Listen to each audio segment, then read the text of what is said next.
You know, around the country, every big major city has got a little Italy. So here's the story. This chef has got a restaurant in New York City. The governor of New York says, hey, you know what? I think you should pack it up, head on down to Wilmington, Delaware, and establish the Little Italy down there.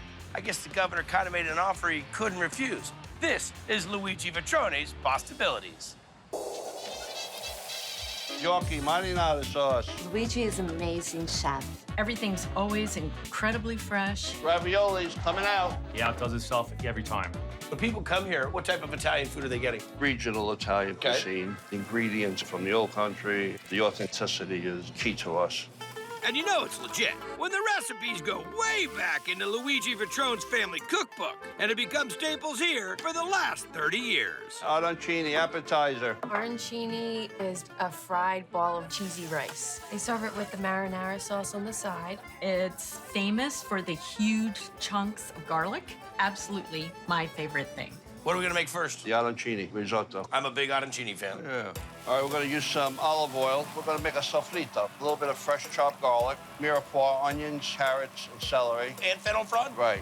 Salt and pepper. Arborio rice. I like to get each kernel quartered in the oil. Let's just forget the arancini. I'll have the risotto. Italian parsley, basil, and fresh rosemary. Chopping that fresh every morning. Sometimes twice a day. A little bit of milk, chicken stock we make from scratch. We use chicken bones, mirepoix, bay leaves, rosemary, thyme, parsley stem.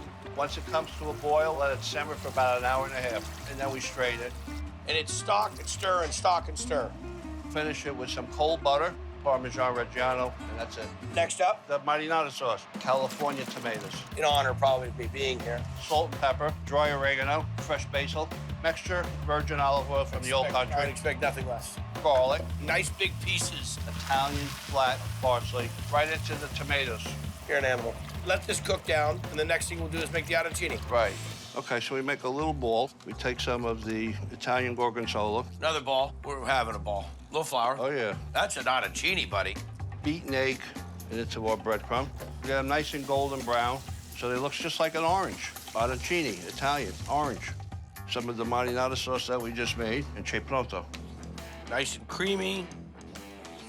Wow. You made a point to talk about that gorgonzola being the traditional, the imported. That is gorgonzola, baby. Rice is still al dente. You got a great ratio of creamy interior to great crunch on the outside. That's a really well-balanced arancini. Now we hit in a little bit of the marinara. Delicious.